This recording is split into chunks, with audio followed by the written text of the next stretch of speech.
Man, I'm so excited today. Mike Shed, man, this is going to be a good pod. I can't tell you how excited I am about this. We're going to talk Mavs, Luka, the past 15 years really of the Mavs, and what's it like to be an assistant coach for the Mavericks. Coming up next. Luka Doncic, and this is Locked On Mavericks podcast. The Dallas Mavericks are NBA champions. Bang! Bang! It's good! And the Mavericks have won the game! If you don't believe, you shouldn't be here.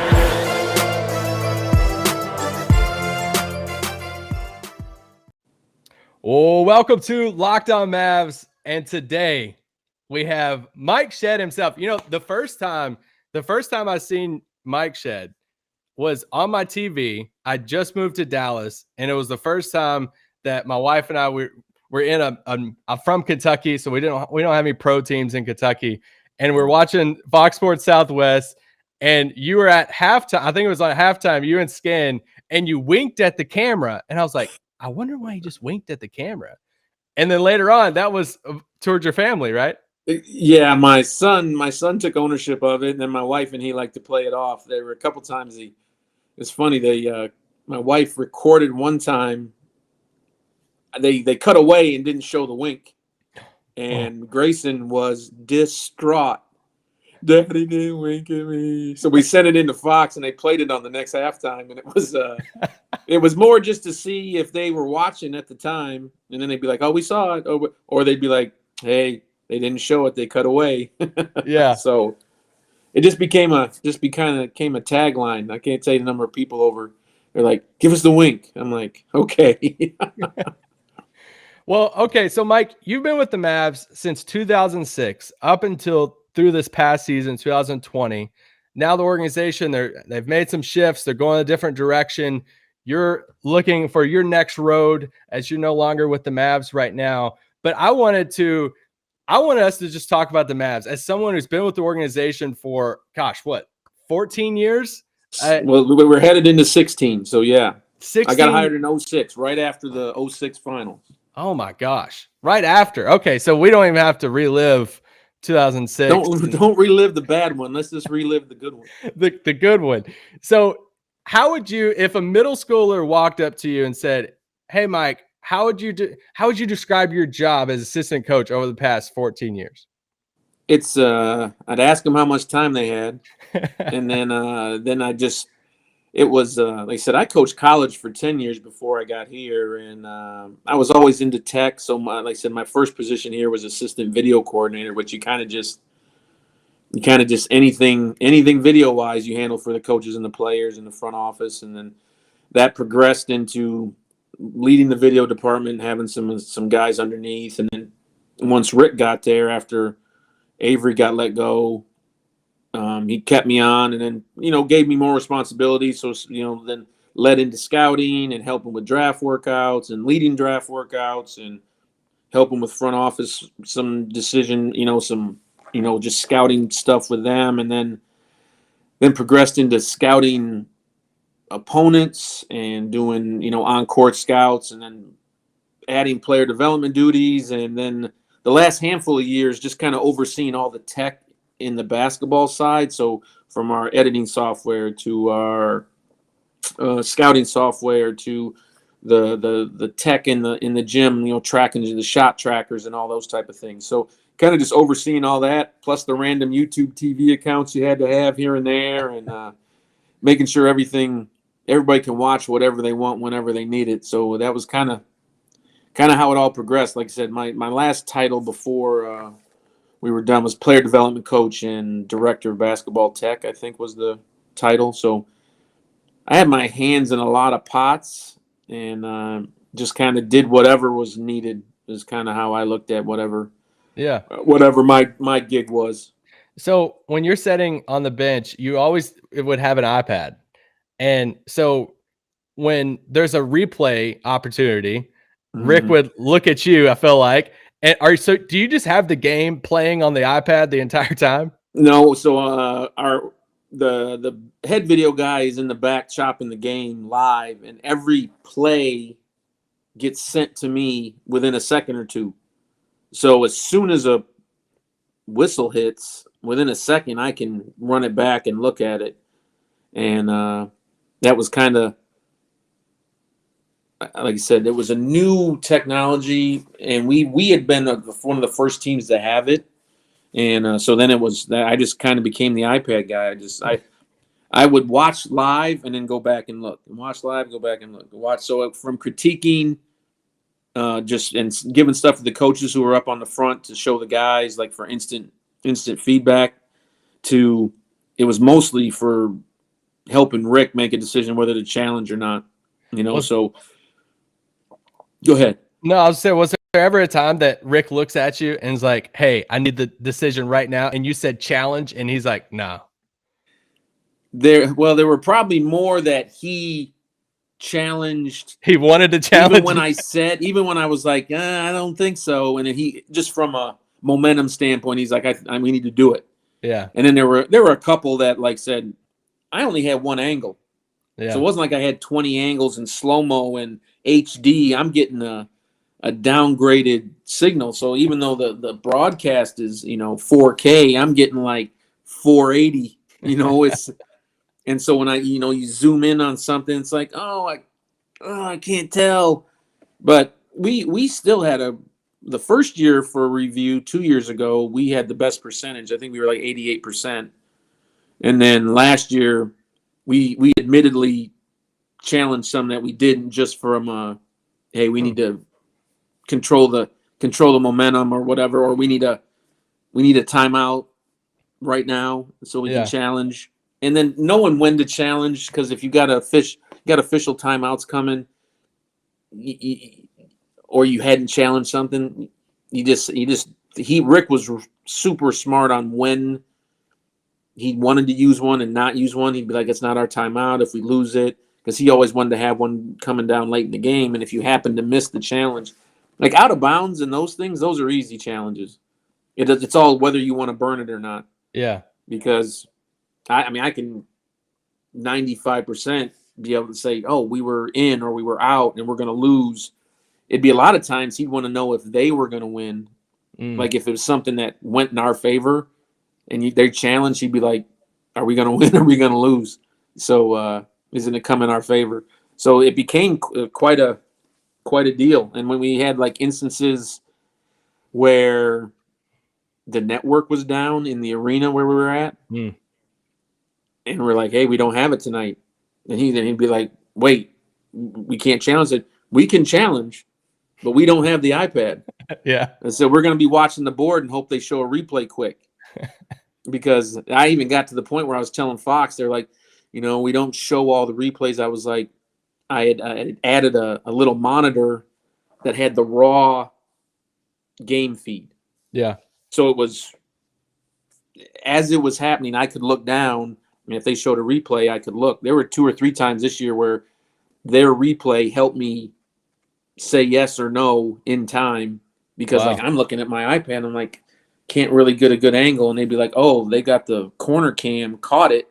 Yeah. And I'd be like, don't do it or do it. And there a couple times it worked out. But so I had a little TV at my feet, and I had my iPad. I had a damn theater set up out there. Yeah. So what's it like being an assistant coach under Rick Carlisle? You were assistant under him for, his whole time, 13 years I was with him. So yeah, he's so otherworldly smart. Like he can, here's a couple cool Rick stories. Even when I was just video coordinator or whatever, there'd be times he'd ask for things. Hey, go back and find this clip or this play. And he'd be like, so it was, go find this play on JJ. We ran a side out of bounds. It was at Minnesota in February. We ran a side out. We ran this play and it worked. We can use that for whoever we had at the time. And so I'd go back and search through, and I'd be like, I'll be damned. He was right. 6 years ago on a Tuesday in February at Minnesota, and the only thing off was the direction we were going. Yeah. Like he thought it was second quarter and it was third quarter. But he was 100% on who was on the floor, the time, and he can recall scores, like from when he was playing in Boston to when he was coaching the Pacers. He's like, yeah, we went into the last 3 minutes of this game versus Chicago, and it was 87-86. And like, if you had the time to go look, you'd be like, oh my God, he's right.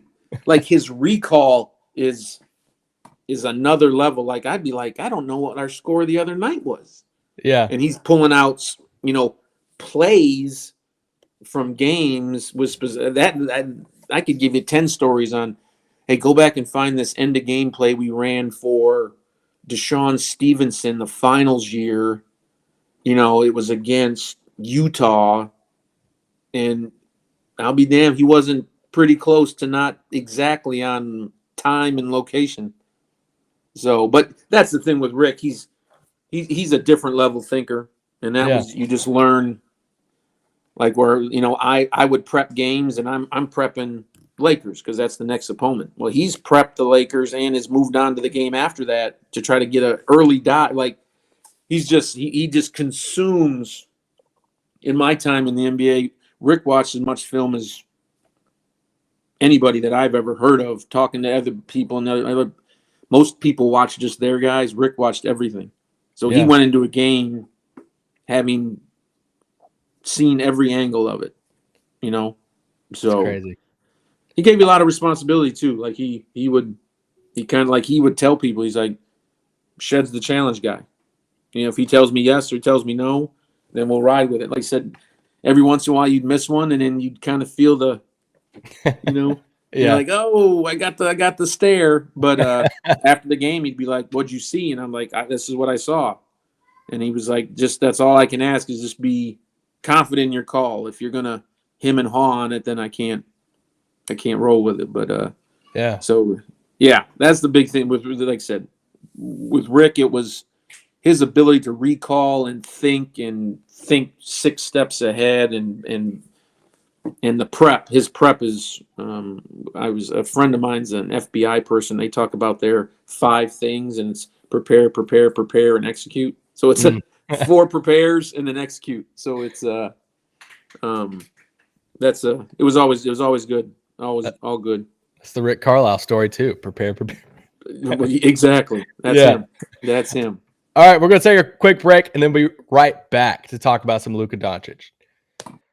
Guys, we never love to talk about it, okay? Sweating is literally just part of life. But when you don't want to worry about sweating, outside of a workout or outside of having fun playing basketball or something, you don't want to worry about sweating when it's date night. You don't want to worry about sweating those armpit sweats, maybe when you're at work wearing that nice dress shirt, sitting at your cubicle right now as you're listening to this podcast because you're listening to this while you're working.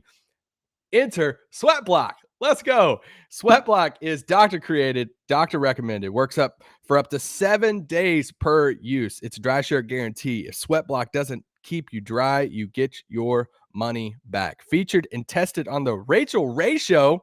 Rachel Ray, it's on the Rachel Ray Show. Let's go. By firefighters on that show. It's a bestseller on Amazon for the past 10 years. Over 13,000 reviews, manufactured in the U.S. If you want to wear what you want to wear and walk out of the door with the confidence that you have without having to worry about sweating armpits, get 20% off at sweatblock.com with promo code LOCKEDON. Also want to talk about DirecTV. Does this sound familiar? You've got one device that lets you catch the game live, another that lets you stream your favorite shows. You're watching sports highlights on your phone. You've got your neighbor's best friends log in for the good stuff. Well, I want to tell you about a simple way to get all the entertainment you love without the hassle, and a great way to finally get your TV together. It's called DirecTV Stream, and it brings your live TV and on-demand favorites together like never before, so you can watch your favorite sports, movies, and shows all in one place. That means no more juggling remotes and no need to buy another device ever again. The best part, there's no annual contract. I think that alone makes this all worth it, that there's no annual contract. So get rid of the clutter and all the confusion. Get your TV together with DirecTV Stream. You can learn more at directtv.com. That's directtv.com. Compatible device required. Content varies by the package. Okay, Mike, real quick, last one on like bench dynamics and just coaching and everything. And so story came out about Ball Vulgaris last year, and just the interaction with Luka on the, the bench of Luka asking who's in charge and all this stuff. I'm like, all right, I just want to throw it out to Shed one time, but also looping into a bigger question of the role of analytics on the bench. And because I think that's something too, when that storyline came out, I think some fans were like, oh man, like analytic, like they're telling Rick how to, and I'm like, actually analytics has been playing into lineup stuff for years, before Bob too. So could you speak into, if you even seen that, the Luka who's in charge, thing, Bob or you to Rick, and the role of analytics into coaching? Well, as far as the Bob thing, like I said, I never saw that. So when I read the article, and me being so close to the bench, I was kind of like, I didn't see that. So I can't really speak to that, but I can speak to the role of analytics. And like with Mark, it was Mark was always a numbers guy. Cuban was always a numbers guy. And it started to make its way in, I don't know, 8, 9, 10 years ago. Even when we won the championship, we had one of the first full-time analytic guys in Roland Beach. He came on board, and he probably came on in 08 or 09. No, so Rick came on. Yeah, so 09. So we had one of the first guys, and he had a website prior, and then he came on with us, and so he's given us next level stuff. You're used to just getting the box score stuff and averages and that type of thing, and then he's giving you percentages and outcomes and shot charts and locations, and you get the metrics now are just, there's so many, it can really give you a headache when you're looking at all these different things. Like from an analytic team standpoint, they have to gauge how much to give you, because they can give you endless numbers of charts and these groups and lineups and what day of the week you're better, and it can really there's really not a number you can't get nowadays. So so any analyst, most teams now have a department, 2 or 3 guys and somebody that is way smarter than me, overseeing and running algorithms and printing out, and they'll give you about anything, estimated shot value and all these different things. And, you went through the stretch where mid-range shots were terrible and it's only shoot threes and only shoot layups. And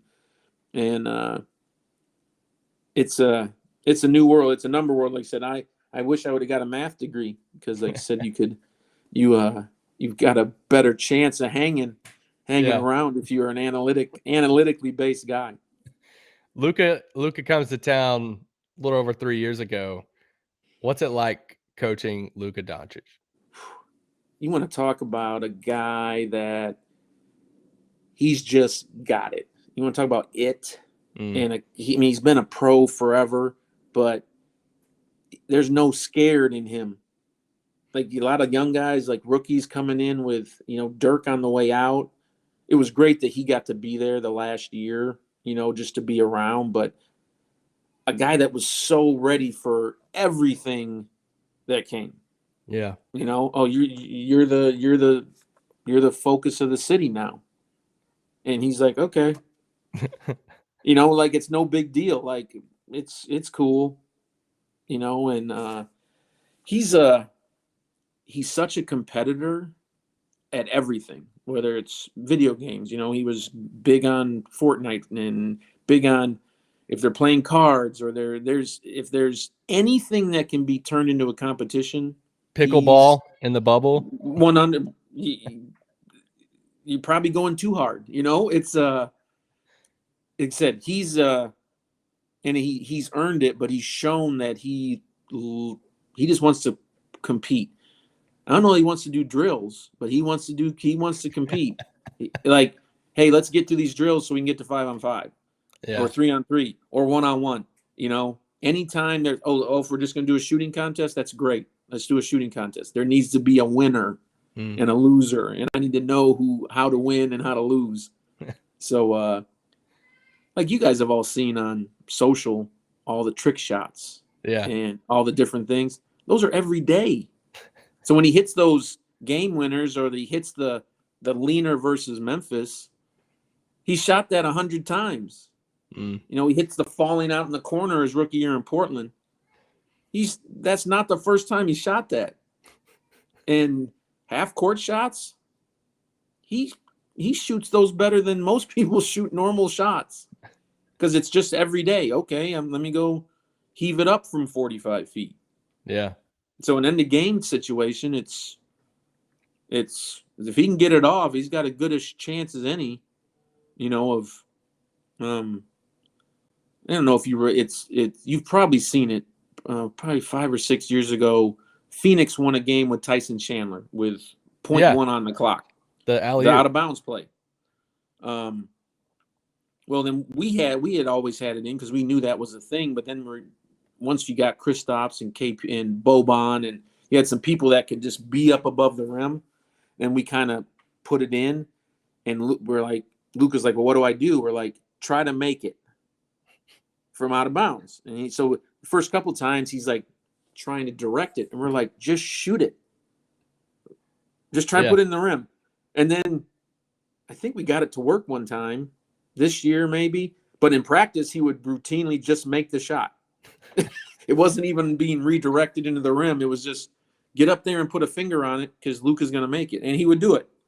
You know, just his natural skill set is something that's you don't see. Like I said, I've been around some elite players in college, and I was fortunate to be around Dirk during the Dirk days when he was.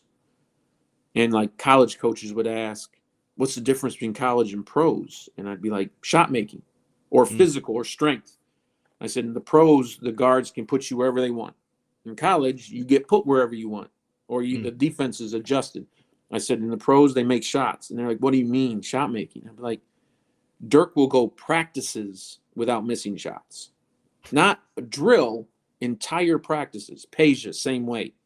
You know, you can go down the line. Monte Ellis would have days where he would, you know, he's making everything, running sideways, falling down. It didn't matter. Wes Matthews said, legit pros that can shoot, that's a huge difference. And Luka goes through stretches where his shooting is still improving and will continue to get better as he goes.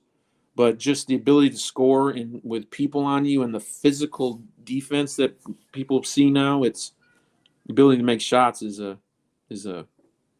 something that it's fun to watch because then you're like, that was great defense. It was better offense, which you hear a lot. Good D, better O.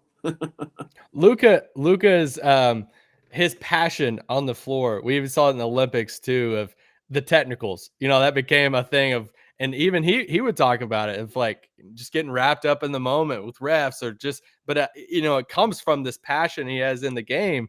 How was it as a coach coaching Luka about the emotions of the game and the text? And was that like an ongoing conversation? I think it was like I said, it was less with me.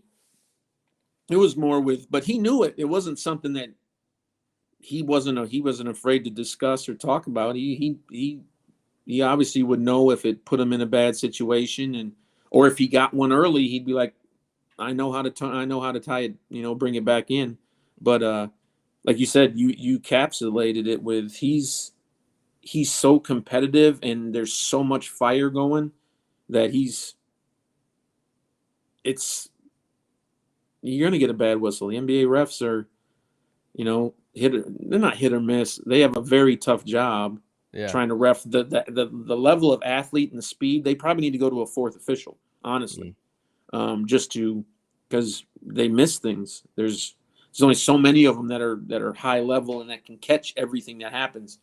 And the guy's ability to create calls and Luka's one of those guys that can get the whistle blown, and the ability to get the whistle to blow, and that's just that internal fire. He wants to win everything, so if he thinks you're keeping him from that, he's going to let you know. Yeah, and I'd rather have that than somebody that's going to wilt like a flower, you know. So yeah. Okay, we're going to take another quick break, and then I'm going to ask Shed to share one of his favorite Luka Doncic stories. Guys, you know how much we love Built Bar. And I'm not just saying that because it's an ad read. You guys know this if you've been listening to this podcast for a long time. Built Bar is our longest running ad partner. And we love Built Bar. Like beyond just the free Built Bars that get sent to Nick and myself, we actually go on the website, use these promo codes all the time, buy Built Bars. They're in our fridge, they're in our cabinets. I take one on the way to work so many days because we believe in Built Bar. A lot of healthy snacks and, these protein bars, honestly, they're kind of nasty.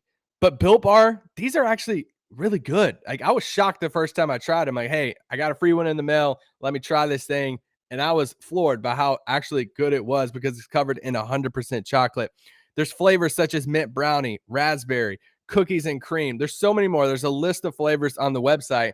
And if you're sitting back like me the first time saying, well, I just don't know how some of these flavors taste, here we go. There's a mixed box. You can choose like 3 different flavors. You can order in the mixed box, get 3 different flavors, try out 3 different flavors in that. So there's multiple flavors you can get. Did I mention how healthy they are? They're 130 to 180 calories, 17 to 18 grams of protein, only 4 to 5 net carbs. That is massive, by the way. It's official bar of the U.S. track and field team offer. Go to builtbar.com, use promo code. You'll get locked on. You'll get 15% off your order. Use promo code locked on for 15% off at builtbar.com. Let's also talk about Bet Online AG. I have some fantasy drafts coming up this weekend because fantasy football NFL it's hitting full swing before we even know it. And I'm happy because then that's going to lead us into the NBA season. But on top of fantasy, if you're sitting there saying, man, I'm very confident in some teams this year in the NFL, I want to put some money down, Bet Online is the place to be. Let's go. Bet Online AG is the place to be. Get all the updated odds, props, and contests, including online's biggest $500,000 NFL mega contest, the world's largest $200,000 NFL Survivor contest, open now at Bet Online AG. Head to the website, use your mobile device, or sign up today. Receive 100% off welcome bonus. From football, basketball, boxing, right to your favorite Vegas casino games. Be the next Bob Vulgaris. Don't wait and take advantage of your great offers available for 2021 season. Bet Online, your online sportsbooks experts. Promo code locked on. All right, Mike, do you have a Luka story on the court, off the court, locker room, bubble, whatever it is that you think fans would love to hear? There's so many that are just little, but a super funny one is when we had the defensive player of the game belt. Yeah. And Luka never won. It was never, that was, we had a lot of people that repeated, but the one time, I forget the exact game. I think he even hit a game winner on it. And he had played pretty solid on both sides of the ball, hit the winner. And I remember the discussion on, do we give it to Luka? Because everybody else was solid, but we had given it to, Dorian, just a monster, and Josh a few times, and Maxey, because Maxey always had a tough guard. And one day we decided, and you would have thought Luka won the gold medal when he finally got the belt. The smile on his face was something to behold. And I think if you went back and looked at the socials on when he got the belt, I mean, just the ultimate cheese factor on his face was, and then after that, he'd be like, when we're giving out the belt after a win, he'd hey, did I get it? Did I get it today? I got a block shot. Like, if don't let him block a shot, he's definitely politicking for the belt after the point. We're like, well, you didn't really guard anybody today, So we're going to go with Dorian, who guarded Kawhi or what. Yeah. But that was a fun one. Like I said, Luka every day is just a walking. You could have a story every day on his. Like I said, he's young. He's 22 or whatever he is now. He's just enjoying life. Yeah. And he gets to hoop for a job. So. Yeah. Well, this next question, the Clippers, the playoffs the past 2 seasons, in the bubble, not in the bubble, but you got the Clippers 2 years in a row. When you think about these past 2 years, what will you think about the most? specifically in the bubble would be Kristaps getting hurt because we were right there, and then this past year, just the inability to get over the hump scoring wise. Like, we knew they were going to be physical because that was always their MO. They're going to try to come in and punk you and do all that, and even though they ended up winning, I don't think they win in the bubble if Kristaps stays healthy. That was my opinion back then. But Paul George this year played like he should. Yeah. And Where Kawhi's where was your mind at game 3, first 6 minutes, of the game, and the place is rocking? Where was your mind then? You want to know what my mind was? It took me back to the Lakers series when we won the championship. After we won the first 2, when that first game home, I mean, the crowd was in, like, people who weren't here then, and I'm sitting there, and a few of us who were around then are like, wow, this is real deal energy right now, and we're rolling. Yeah. We're like, we're about to jump up. We're about to be 3-0, and then everything comes back, and you get runs on both sides. So it's but you had an opportunity. You definitely had. We had a shot in the crowd for all the games. The 3 at home or whatever we had was. It was fun to see after so long with no fans or minimal fans, or we didn't have any in Dallas. Other places had them first, but playing games with fake noise and piped in crowd effect it's not quite the same.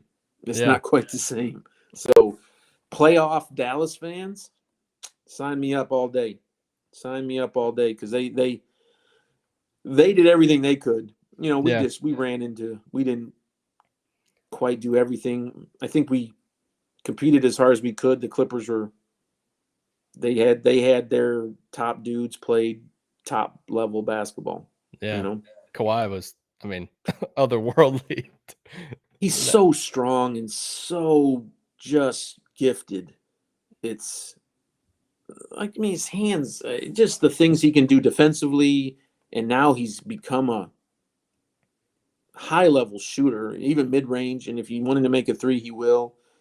He just gets to his spots, and he's strong as an ox, and he's a tough guard. And like I said, Dorian, everybody we put on him gave a good – you could probably find 10 to 15 things where you couldn't have defended him better. Yeah. And he scored. Paul George was really good off the dribble, and he was making shots.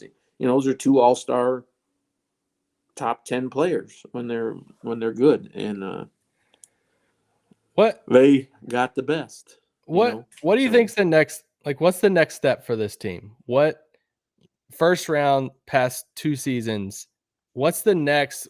What does this team need? And it could just be, hey, health. It could be, man, another vet. It could be, what do you think is the next step for this team to take the next step as a team? Oh, my opinion is be health. Like, you got, and everybody can talk about it. Kristaps last year stayed healthy, but he didn't even have a year of prep off the injury. So I'm excited for them to see him after a full off season of being able to do his normal body routine workout stuff. So, and then everybody getting a year better, and the pain of losing in the playoffs is always a motivating. From early on with Dirk, they lost in the finals. Guys need to experience that disdain for losing in order to motivate. And now that you've been in a couple battles, like 7 games this year, and now you missed an opportunity in game 3 to really step on them, and then they even it, and then you win, and those situations are only gonna grow their maturity level as a team and the desire to win. And like I said, their new head coach is about as big a competitor as I've ever been around. And when we were together when he was playing, and now as head coach, Jay Kidd is so hopefully he can instill some of those things in those guys on competing and they're right there. Like I said, if he didn't win last year, you got an opportunity, and I think it would help him if you got higher in the seedings. You're a 3-4 as opposed to a 6-5. It just depends. If you can get a home game to start, I think all those things factor in and help. Yeah. So we got that. In my opinion, they got better on the wings. They improved shooting and plus the guys that are returning. And so I think there's nothing. The ceiling is high. And Luka's only going to be better. And after his Olympic run, anything you keep adding to your toolbox, like I said, experience-wise, is never a bad thing. And a healthy KP, everybody forgets he's a monster. They call him a unicorn they don't call him that for nothing. Yeah. So him healthy, I think Mavs fans would be excited. I know earlier this week we had Howard Beck on and from his New York days, and I just asked him, I was like, hey, can you just remind people how good KP was, before he tore his ACL, and he's had these kind of lingering issues and random one-off stuff since he's been in Dallas, these contact stuff and injuries, and now this is the first healthy offseason he's had since he's been here. So I like I said, I think it'll be fun to watch. Like I said, this whole group with it's a little short, but like a traditional offseason. You're not doing, you're not jamming it in. And now they're getting started here in a month, so it'll be interesting to see, and shorter training camps, obviously, but with a new staff. But it'll be all those guys want to win, and that's collectively that's all you can hope for as a Mav fan and a basketball purist is. You want guys that want to compete, and I think they've got a roster full of those type of guys. So, it should be fun. Okay, have some rapid fire questions for you, and it could be quick answers, whatever. Player that was in the gym the longest. Well, Boban.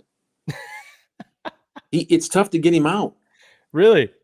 He wants to stay and shoot and have people, work with him, and he just loves to be around. Like I said, in his infectious love of life and love of being happy, he loves to be out there. Dwight Powell is another one. Dwight is a maniacal worker. So early, he come in early and shoot, stay after and shoot, come back at night and shoot. Jalen Brunson's the same way. They don't have any guys that are shy from working. But like I said, Boban, Dwight would stand out as far as guys that are just around. They'll be on the court and if there's a competition, Luka will be out there. Yeah. So like I said, one thing they're blessed with is a group of guys that they ain't afraid to be out there. They're not, how quickly can I get out? We don't have any of those guys. Yeah. Funniest guy on the team, and you can't say Boban. And I can't say Boban. Boban's not even, he's just funny just because he's so happy all the time. But we won't say Boban. Maxie's dry funny. Maxie's pretty funny. Who else? Tim's just got a big laugh. I would say Maxie's up there just because he's willing to make fun of himself. Yeah. Which is a lot of people aren't willing to do. The Dirk effect. Oh, and you want to go back. I mean, Dirk was hilarious. Just because he was, like I said, he wasn't shy. He'd make fun of himself in a second. Yeah. I'm trying to think of the roster. Like I said, Nate Hinton. Nate's funny. Yeah. Nate Hinton's funny. Cool. We love Nate. The funniest guy around is DA. Daryl Armstrong is a walking comedy fest. I was watching some old practice clips. I had on my phone the other day, and it was like 4 or 5 years ago. It was the old practice thing, and it was Nico Brasino shooting threes, and DA, ding, ding, ding, ding, ding, hear ye, hear ye. Hear ye, hear ye. And I was dying laughing. Yeah, Daryl is, like I said, if you're throwing staff into the mix, Daryl's top shelf right there. So You like I said, with Boban around and Daryl, they're you can't have too many bad days. Yeah. They're not gonna let it happen. Okay, so you're on the court before the games, and you would work out with players. I'm assuming you were assigned different players. I remember talking to Melvin Hunt. He had different players before the game. Yeah, it all depended. Each season was different. Each player development people were different, and then we got to where the guys would be like, "Hey, I'm comfortable with." Yeah, like Luka worked out with Mose, blah blah blah. So whether it was on the court or off the court, who had the most unique pregame routine? Well, I'll tell you this. So JJ Redick wasn't with us that long. He has the most concise, thought out. You want to talk about a vet who knows what he needs to do? He's out there like 8 minutes and it's like, I shoot this, and I'm done. And the first time I watched it, he does like a yoga stretch across the court and he does some different things. And he goes and shoots these particular 25 things. And he's done. Like you usually have a 15-minute window with guys out there. Yeah. And when he was out there with Zach Guthrie, he was like, is he done already? And they're like, yeah, he's laser on what he does before a game, period. And Luka always goes one-on-one with Mose at the end. Always got that in. We always Dirk never shot on the court. Dirk always shot down on the practice court, downstairs, especially at home. And the road he would have to, but everybody's got their little, like their timing. Like you get some guys, like you keep the young guys go out 2 hours early, and the vets get the times closer to the game. But like Tim Hardaway wanted to shoot early, so then he could, relax and shower and then get his stuff on in a timely manner. He never rushed, so it was. Some guys wanted to go right from the court to the meeting to the game, so that's kind of was there. It's all trying to find a mix with, what works best to get them ready. But JJ Redick to me, in my time was he had the most. You could say, hey, let's work on this. And he's like, no, I do this. I shoot these 8 different locations 3 times and then we're done. Or whatever it was, but he does his stretching and his ball handling, then he got his particular shots, and he was done. All right, last one. If you could set on a plane ride with any one player next to you, who would it be? Current team or since I've been in the NBA? Let's do current team. You know what? I'd probably sit with Maxey. Just Maxey's.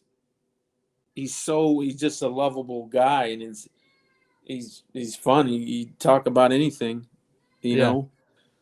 Who talks most of the guys that stay in their own vibe. Most of the guys stay in their own world. They're either watching movies or playing video games, and and not a lot of action happening. But Maxey would engage the whole. He'd bring up books and social media and TV shows and whatever. So Dwight and Maxey, I could sit with them on any ride. That's awesome. All right, Mike, I won't keep any more of your time. Thank you so much. It's been a blast. You're awesome. I can't wait to see what's next for you. Just as long as you stay in Dallas. It's all we There care we go. about. There we go. I appreciate the time. I know we've been trying to do this for a while, but better late than never, I guess. Yes. Thank you so much. Have a good day. You got man. it. All right.